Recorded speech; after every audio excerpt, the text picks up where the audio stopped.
¿Y si todo lo que te contaron sobre Jesús está al revés? Nietzsche no odiaba a Jesús, lo admiraba, pero no como lo hace la mayoría. No veía a un héroe, no veía a un salvador.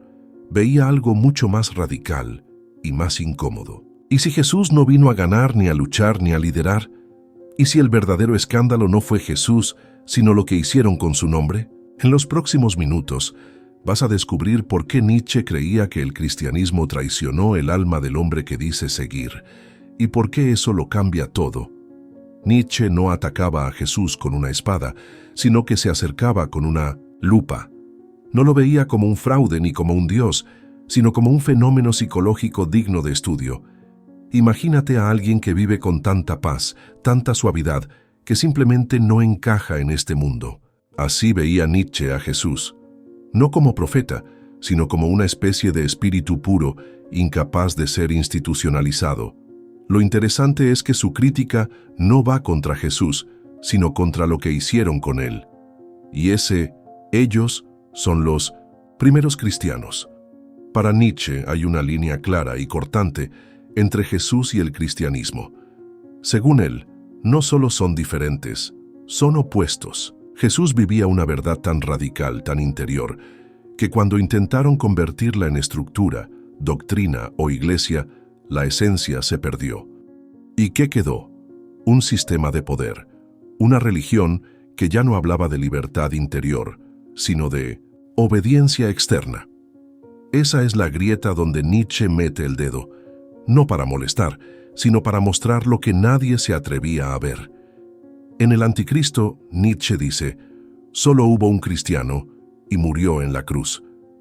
Esa frase no es burla, es bisturí.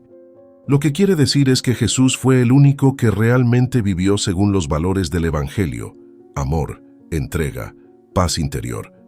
Pero todo lo que vino después, según Nietzsche, fue una distorsión. El amor se convirtió en dogma, la paz se volvió miedo al infierno. Jesús, que rechazó todo tipo de poder, acabó siendo el ícono de una de las instituciones más poderosas del planeta. Esa contradicción para Nietzsche era insostenible. Piénsalo. Jesús hablaba de amar a los enemigos, de poner la otra mejilla, de no buscar venganza. No quería reinar ni mandar. Quería que la gente se liberara del sistema. No, que lo reformaran.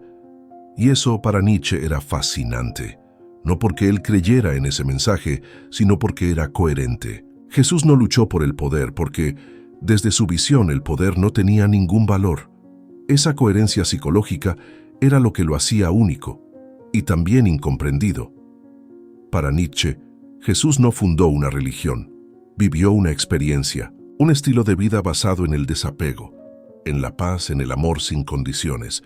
No escribió nada, no dejó instrucciones, ni siquiera le importaba el legado. Su reino era espiritual, un estado del alma.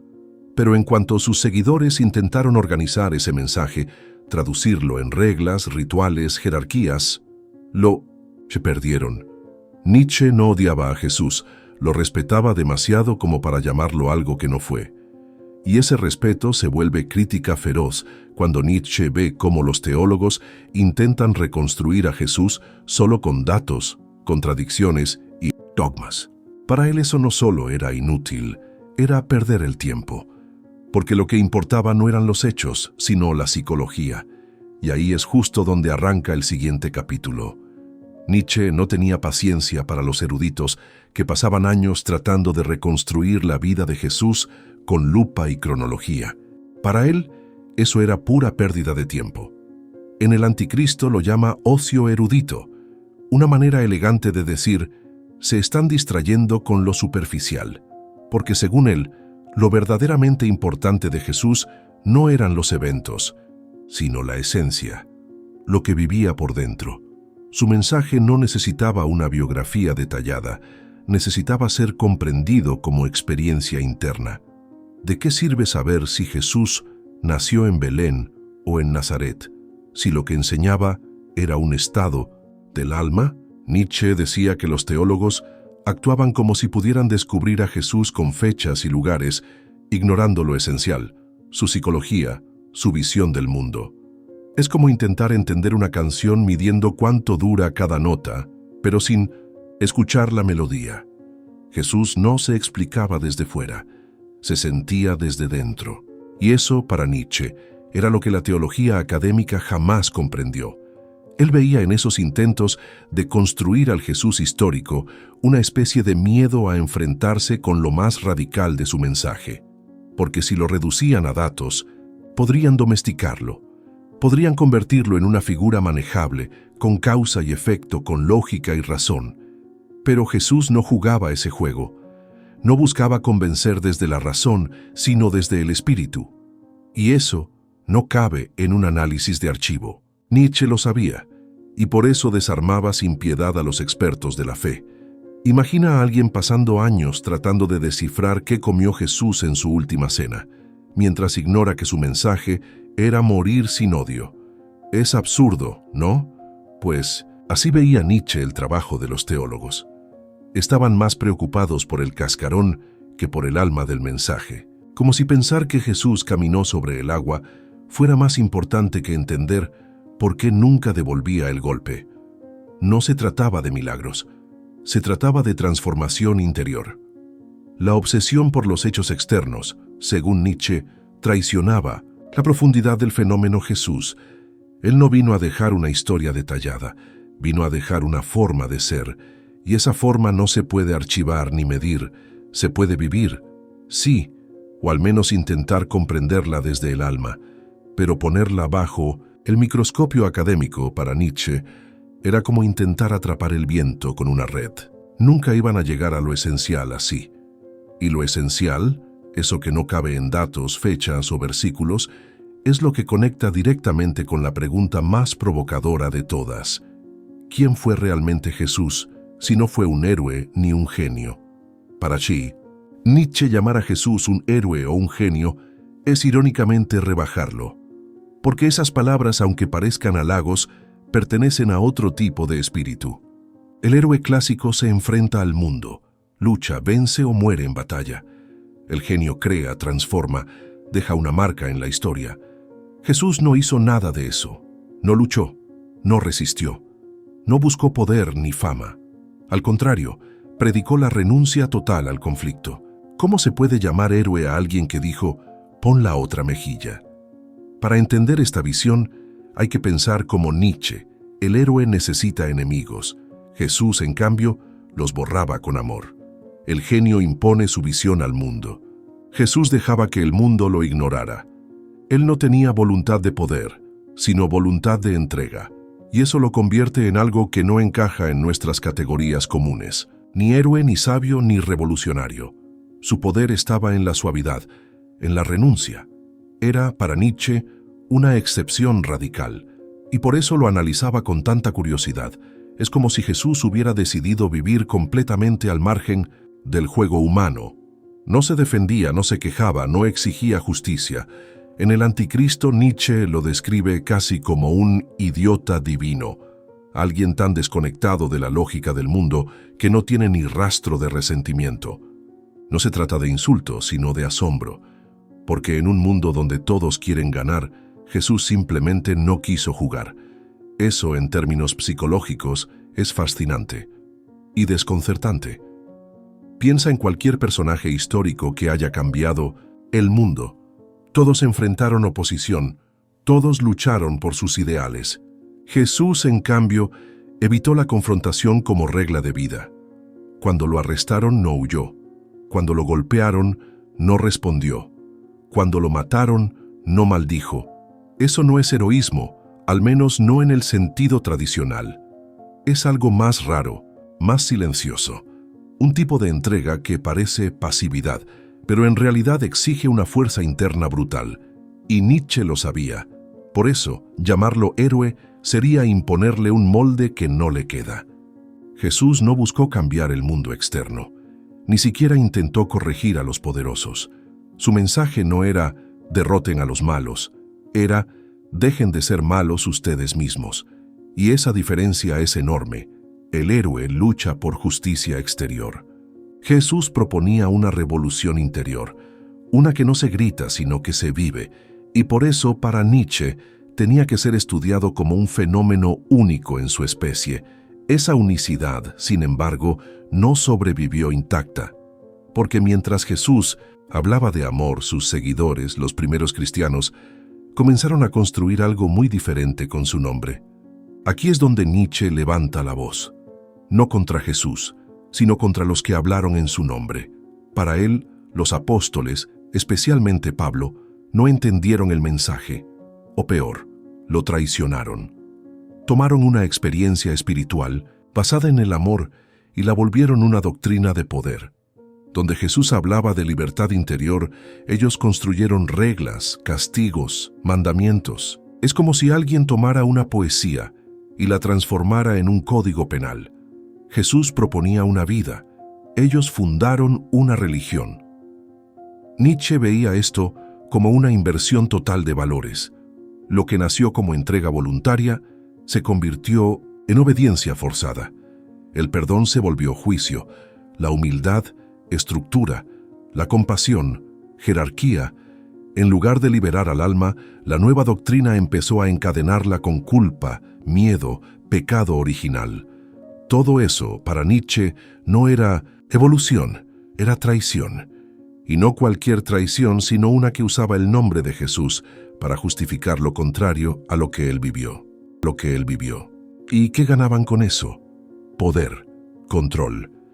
Nietzsche afirmaba que los primeros cristianos, quizás sin darse cuenta, crearon un sistema de venganza contra los fuertes, una especie de revancha moral. Lo que no podían conquistar con fuerza, lo conquistaban con culpa. Al convertir la virtud en debilidad y la debilidad en virtud, se aseguraban de que los poderosos sintieran vergüenza y los humildes se sintieran superiores por no tener nada. Es una estrategia tan sutil como venenosa. Piénsalo así. Jesús decía que el reino de Dios estaba dentro de ti, pero los primeros cristianos dijeron, no, está allá arriba y solo nosotros sabemos cómo llegar. Ese cambio lo cambia todo, porque ya no se trata de vivir desde el amor, sino de seguir instrucciones. Nietzsche veía en eso una especie de fraude espiritual, no porque fueran malintencionados, sino porque no comprendieron lo radical del mensaje, y en su intento por hacerlo más útil, lo domesticaron. Uno de los ejemplos que Nietzsche usa es Pablo. Lo ve como el gran arquitecto de esta distorsión, el hombre que convirtió a Jesús en mito, en sacrificio, en redentor, con un sistema teológico que Jesús nunca predicó. El anticristo dice, Pablo necesitaba la muerte de Jesús como salvación, no como ejemplo. En otras palabras, transformó una vida de paz en una muerte redentora. Y eso, para Nietzsche, fue el inicio del cristianismo, pero también el final del verdadero mensaje de Jesús. Y es justo ahí, en medio de esta transformación, que Nietzsche encuentra algo que aún lo desconcierta. ¿Cómo alguien como Jesús, tan alejado de la lógica del poder, pudo tener un mensaje tan profundo y al mismo tiempo tan fácil de deformar? Nietzsche entendía que Jesús no vino a prometer cielos con calles de oro ni premios después de la muerte. No, lo que Jesús proponía era mucho más inmediato, más íntimo. El reino de Dios está dentro de ti, no en un trono celeste, ni en una revolución política, sino en el corazón de quien vive sin odio. Es una experiencia del alma, no una recompensa futura, y eso, para Nietzsche, lo hacía diferente a cualquier otro líder religioso. Cuando Jesús dice, el reino de Dios no vendrá con señales visibles, porque el reino está en medio de vosotros. Lucas 17, 20, 21. Nietzsche lo toma en serio. Él lo interpreta como una afirmación profundamente psicológica. Jesús no hablaba de cambiar el mundo exterior, sino de transformarse por dentro. Era un llamado a vivir en paz ahora, en este instante, sin esperar milagros, sin esperar justicia, solo siendo amor, incluso en medio del dolor. Es curioso, porque muchos interpretan ese mensaje como pasividad, pero para Nietzsche, esa renuncia al poder material era precisamente lo radical. No buscar venganza, no buscar triunfo, no buscar riqueza. Jesús no ofrecía un escape del sufrimiento, sino una forma distinta de experimentarlo, una especie de desapego, de libertad interior. Eso no se aprende en libros, se encarna. Y por eso para Nietzsche Jesús no necesitaba ser teólogo, bastaba con vivir lo que decía. Imagina a alguien que pierde todo, familia, trabajo, salud, y aún así no guarda rencor. No se amarga, no exige nada. Es débil. Nietzsche diría que no. Es fuerte, pero en otra frecuencia. Esa era la fuerza de Jesús. Y por eso su reino no podía ser explicado con geografía ni con leyes. Era una realidad interior, como una llama que no depende del viento. Y eso, como podrás imaginar, era muy difícil de institucionalizar. Por eso el cristianismo prefirió hacer promesas más tangibles. Cielo, infierno, milagros, recompensas. Nietzsche veía en esa espiritualidad un mensaje extremadamente peligroso, pero en el mejor sentido. Peligroso porque liberaba al individuo del miedo. Si el reino está dentro, ya no dependes del sacerdote, ni del templo, ni de los dogmas, solo de tu capacidad de amar, incluso al enemigo, y eso no se controla fácilmente. Por eso el mensaje original de Jesús fue tan rápidamente transformado. Lo espiritual era demasiado libre. Lo material, en cambio, era más útil para construir poder. Y aún así, en medio de toda esa distorsión, Nietzsche encuentra algo fascinante en la figura de Jesús, porque aunque lo considera un decadente, también lo admira profundamente. Nietzsche tenía una palabra dura para describir a Jesús: decadente. Pero no lo hacía con desprecio, sino con una mezcla de asombro y respeto. Para él, un decadente es alguien que ha renunciado completamente a la lucha por la vida, alguien que no busca imponerse ni defenderse. Jesús era eso, pero llevado al extremo más puro. Y curiosamente, Nietzsche no lo desprecia por eso. Al contrario, lo admira por haber sido coherente hasta el final. Un caso único de honestidad vivida. Mientras que muchos predican paz pero exigen obediencia, Jesús no pedía nada. No reclamaba justicia, ni siquiera para sí mismo. Perdónalos porque no saben lo que hacen. Lucas 23:34, dice en la cruz. Nietzsche ve en esto no una debilidad, sino una fuerza completamente distinta. Una fuerza que no busca dominar el mundo, sino desprenderse de él. Eso, para él, es la forma más auténtica de ascetismo. No porque se rechace el cuerpo, sino porque se ha trascendido la necesidad de control. Ahora, si el asceta tradicional huye del placer por miedo o culpa, Jesús parece haberlo hecho desde un lugar de amor radical. No se oponía a la vida por odio, sino por compasión. Vivía como si ya no necesitara nada. Y esa serenidad, libre de resentimiento, libre de ambición, Nietzsche la consideraba extraordinaria. En El Anticristo, llega a decir que Jesús fue el único cristiano, porque nadie más vivió como él predicaba. Todos los demás fundaron una religión. Es como si Jesús fuera un artista de la vida interior, un místico que, sin libros, sin instituciones, sin siquiera defender su causa, dejó una huella que Nietzsche no podía ignorar. Aunque lo llamara decadente, lo hacía reconociendo que su tipo de vida era coherente, genuina, sin odio. Algo rarísimo, incluso entre los santos, y eso lo volvía fascinante, porque demostraba que se puede vivir sin violencia, aunque nadie quiera seguir ese ejemplo por mucho tiempo. Este es el punto donde Nietzsche se contradice a sí mismo con elegancia.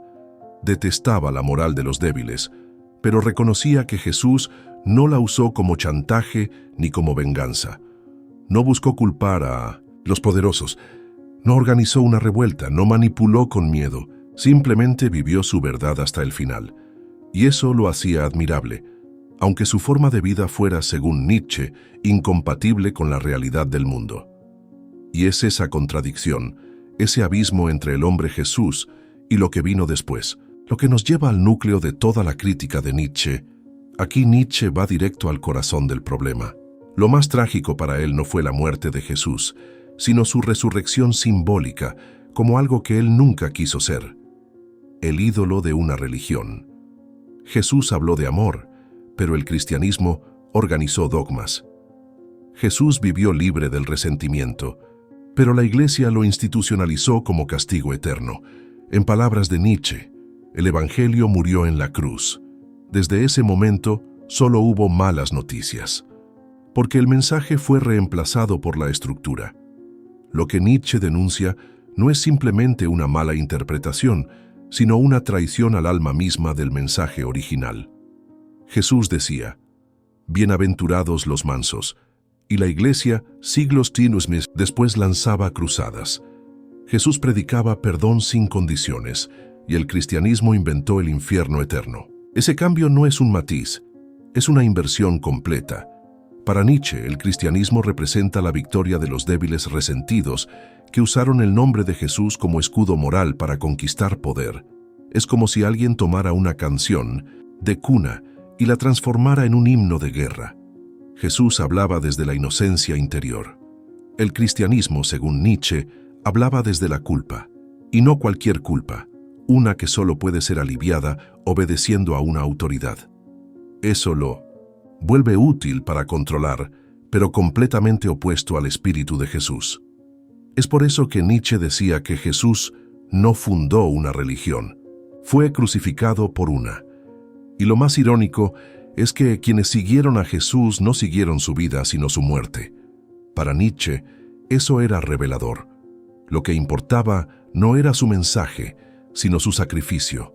Y ese cambio abrió la puerta a siglos de represión, fanatismo y control espiritual, todo en nombre de un hombre que jamás habló de infierno, ni de castigos, ni de poder. Si Jesús volviera hoy, se preguntaba Nietzsche en voz baja, ¿no lo condenarían de nuevo, esta vez en nombre de la ortodoxia? Lo interesante es que Nietzsche no odiaba a Jesús, lo respetaba profundamente. Lo que no podía soportar era la religión que hablaba por él. Para él, ese fue el gran crimen, convertir a un espíritu libre en un instrumento de dominación, y eso lo llevó a afirmar sin miedo: el cristianismo es una negación de la vida. Porque donde Jesús decía sí al amor, el cristianismo dijo no al deseo, a la espontaneidad, a la libertad del alma. Y ahí, justo en ese contraste brutal, Nietzsche nos lanza una pregunta que aún hoy incomoda a muchos. ¿A quién estás siguiendo realmente? ¿A Jesús o al cristianismo? Cristianismo.